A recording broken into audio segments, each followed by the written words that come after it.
many people here have been on a blind date? I'm just curious by like round of applause, yeah? How'd it go? It was awful, did you say? Awful, you didn't go on, like, did you go on another date with a person? No, who set you up? A friend, a terrible friend. You know that feeling. Like, I remember, because I have shitty friends. So I remember going on a blind date one time, and what I found out, it wasn't so much the date that was annoying. The guy just didn't, we just didn't really hit it off. But it was my friend the next day calling me all day. How'd it go? Did you like him? Did you guys kiss? How'd it go? Did you like him? Did you guys kiss? I was like, we kissed a couple of times. While we were having sex. Would have been kind of rude not to, You can't just be like, oh no, this is...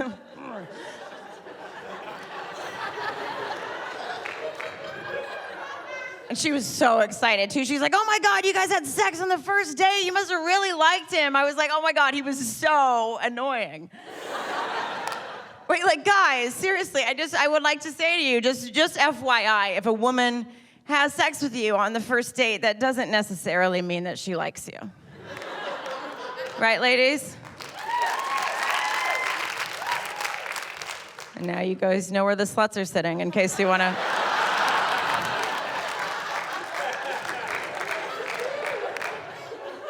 I'm here for all of you. No, but it doesn't. Like, it usually means that she doesn't. It's the same theory you guys have. It's like, well, this isn't going anywhere. I might as well get some sex out of the deal. And if it happens in your car, by the way, that's not like, oh my God, I can't wait to get my hands on you. That means I don't want you to know where I fucking live.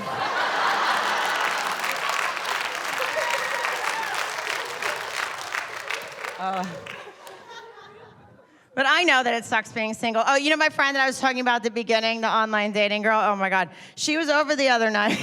She lives down the street from me, and she lives alone. And, listen, she's, again, like I was saying, she's one of those people, she just hates being single. And I live alone too, but I enjoy it. But she should also, I'm like, just don't worry about it. Like, even when I was single, if my friends were in a relationship, I was always happy for them. I wasn't like, fuck you, suicide pact, like... Like, it's okay. So she's over the other night, she lives down the street, and we're talking, and she's like, would you ever think about what would happen if you died tonight in your house? What happens if you die? And I was like, is that a threat? Like, what? What's happening? And she was like, no, do you ever think about it? Like, you don't have a roommate or a boyfriend living here. Like, what if you just die tonight? What if I leave and you die? Do you ever think about that? Do you think about it? And I was like, well, I'm thinking about it now, asshole. Like, great hangout, by the way. I invited you. So, I have sort of a long history of failed kisses. Like, I remember growing up, like, when people started making out. Like, in my town in Massachusetts, it was in 7th grade. And I remember it like it was yesterday because I was shocked. I was like, people we know are just making out with other people we know? But how? It seemed like an alien ritual with these two aliens just attach orifices all of a sudden. I was like, I am not doing that. And collectively, all the girls in my class were like, that is fine. You are not on the list. You're not exactly a first-round draft pick for our new activity. And I was like, perfect. Seems so gross to me, and it still does, kind of. Like, sometimes you hear these homophobic arguments from these guys who are like, I don't like it when I see two dudes making out in the street, and I feel that way about anyone. Like, making out, it's just sloppy. It's like watching a dog eat spaghetti. Yeah.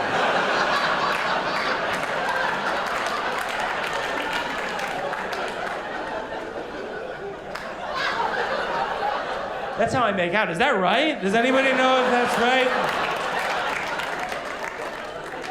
Okay, good. So, in 7th grade, I was like, I'm not gonna make out with anybody. And that was fine for a while, but increasingly it kind of divided the class into two distinct parts. There was like the make-out club and the non-make-out club, and these were informal organizations, of course. I mean, that would be sad if that were school sanctioned. Like, I call this meeting of the non-make-out club to order. First order of business, Nintendo.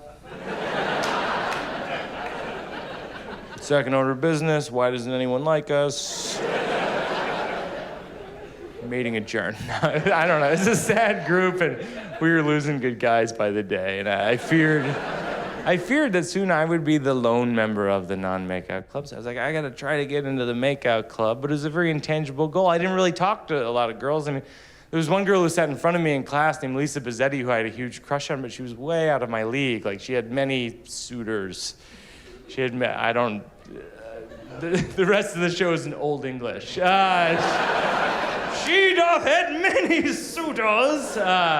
She had many, admirers, and there were three of us, really, and I was in third place in all the trade publications, but I had one advantage over these other guys, which is she had to talk to me on the phone every night about homework, thanks to alphabetical order. Bizzetti, Birbiglia. One time I said something on the phone that made her laugh, and I was like, oh, this is great. I gotta do that more. And one time we were on the phone, and she was laughing so hard, and I remember so well, because she goes, Mike, you gotta stop. I'm gonna pee myself. And I was like, wow. This is the closest I'd ever come to a vagina.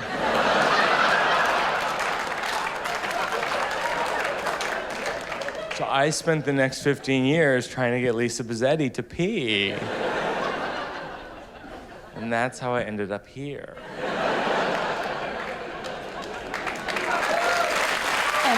Are you guys on a date? Oh, you haven't talked about her yet? I love this. It just got real awkward. I'm usually like you. I never know if I'm on a date. I never know what to wear, which is why I usually just throw on a wedding dress and hope for the best. I'm single. I feel like you guys, some of you are single. You made a lot of noise in the beginning there. We do that in public as single ladies. Like, we make a lot of fucking noise. Like, we make everyone think that we're very okay with being alone in public. We're like, yeah, fuck men. I don't need no man. I'm independent. I listen to Beyonce and shit. On the inside, we are one Adele song away from just losing our shit, folks. Just like emotionally eating the fuck out of some guacamole. Or some Krispy Kreme. Oh my God. I should not be allowed within 50 feet of a Krispy Kreme for any reason. Like, donuts should really be called do-nots for me, because when that hot donut sign comes on, that's like the bat signal for me, folks. Like, I am in my car and they're lickety split. I was there last Friday night because I'm single, and I order 4 donuts, and the woman's like, "Are you sure you don't make that a dozen?" And I'm just like, from 4? Really? Like, that's 8 additional donuts, ma'am. That's literally triple my order, number 1. Number 2, you can see I'm alone. It's Friday night. You hear the Celine Dion. Bitch, don't kick me when I'm down. But I will take 2 more crullers. Fuck it, give me the dozen. Kathy, you know me. Just box up the huge. The diet starts tomorrow. That's what we do as girls, right? We make up all these weird caloric justifications in our head. Like, oh yeah, I can eat this entire sheet cake right now. I'll just suck on ice cubes till the end of time. That, or we work out like crazy people. I work out so intensely, I recently had a guy come up to me at the gym and ask me if I was training for an event. I was like, yeah, Cheesecake Factory 2014. I work out so intensely. I had an injury recently. I had to go to physical therapy. And my physical therapist was telling me about how I have this misalignment in my hips and how to properly get in and out of bed to help fix the problem. So she's like, so when you're getting into your bed, just scoot your significant other over to the other side. And I was like, whoa, ma'am. How large do you think my vibrator is? I mean... Is anyone doing a booty call later tonight? Maybe that's what this situation is here. Woo, I love it. You guys see, Vegas is into it. Most people are like afraid to admit that. Like, I'm down with a good booty call. I love that shit. I love the bullshit leading up to the booty call, right? Like the let's get together and watch a movie at 4 o'clock in the morning. I find that the music that one plays during a booty call is very indicative as to how it's gonna go, you know? Like, if the person turns on Usher, this is gonna be some sweet lovemaking. It's gonna be very sensual and hot. But if they turn on Lil' Kim, you're about to get straight fucked, people. Like, this is the queen bee. She's not fucking around. Even her clean lyrics are filthy.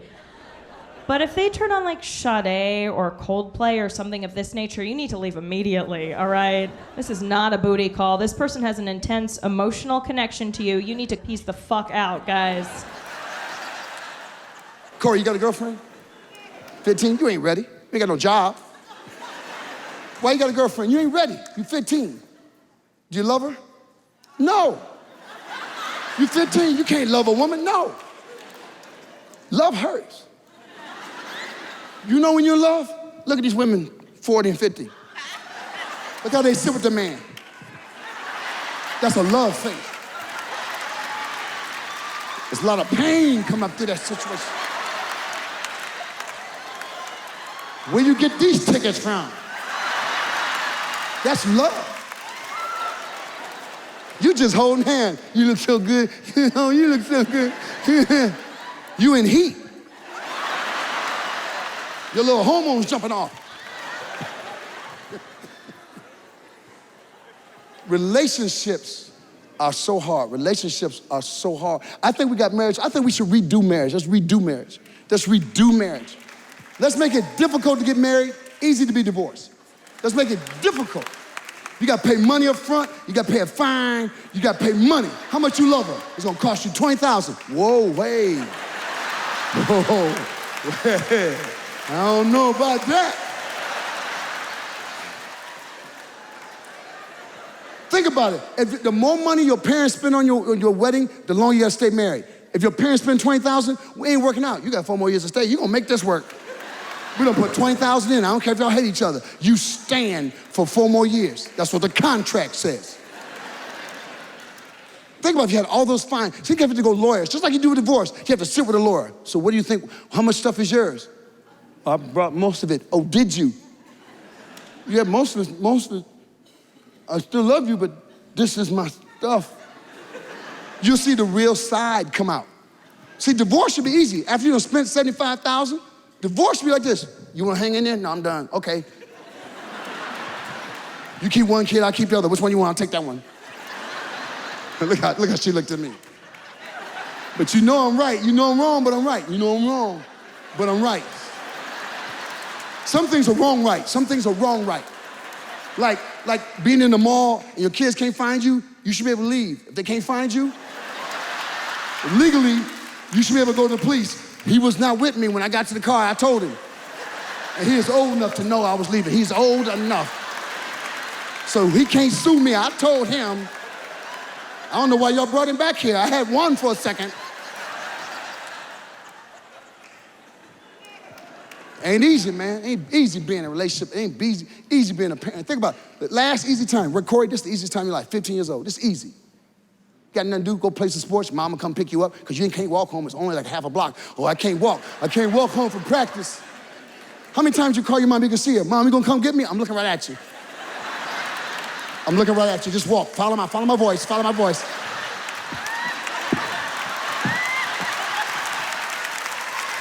So hard.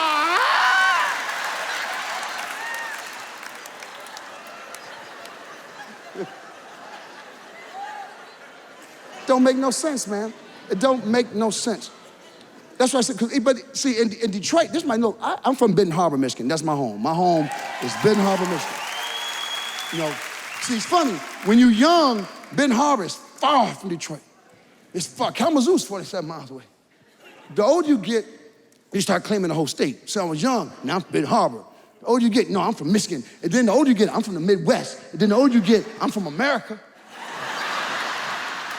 We all related. We all from America.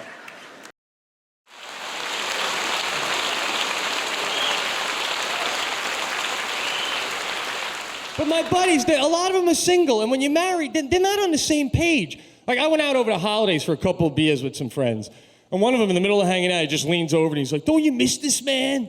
Don't you miss just going to a bar and seeing a hot chick and taking her home and doing her?"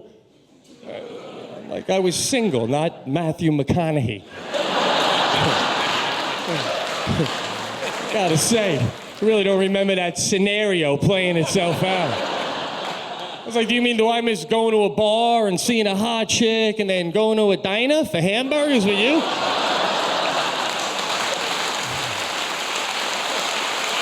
Yeah. It's a single life. I remember. I tell you though, man.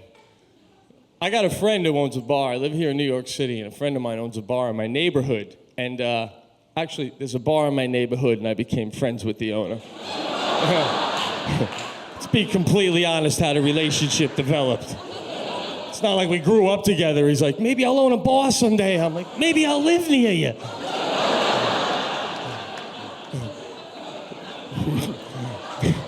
But we locked the doors, and we drank till like 6:30 in the morning. But I live right by a school building, so like next thing you know, it's like 7 in the morning, and I'm totally loaded, just standing on the corner with all these little kids waiting across the street. That's when it really hit me too, you know? I'm just standing there thinking to myself, like, what am I doing? I'm a grown man. I don't have to wait for the light.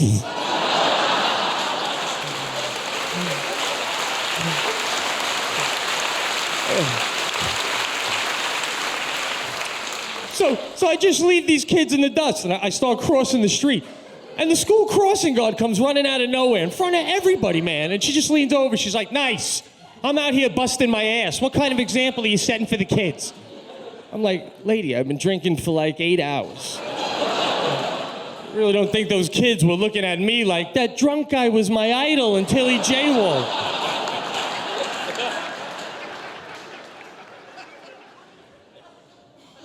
I have no kids. My wife and I, we don't think we're gonna have kids. You know, we're on a bubble, but we really don't think we're gonna have kids. But everyone I know that starts to have kids, they always say the same thing, you know? They're just like, even if you don't think you want kids, once you have them, you're just gonna love them so much. I'm always like, yeah, I can't risk that, man. You know what I'm saying? Yeah.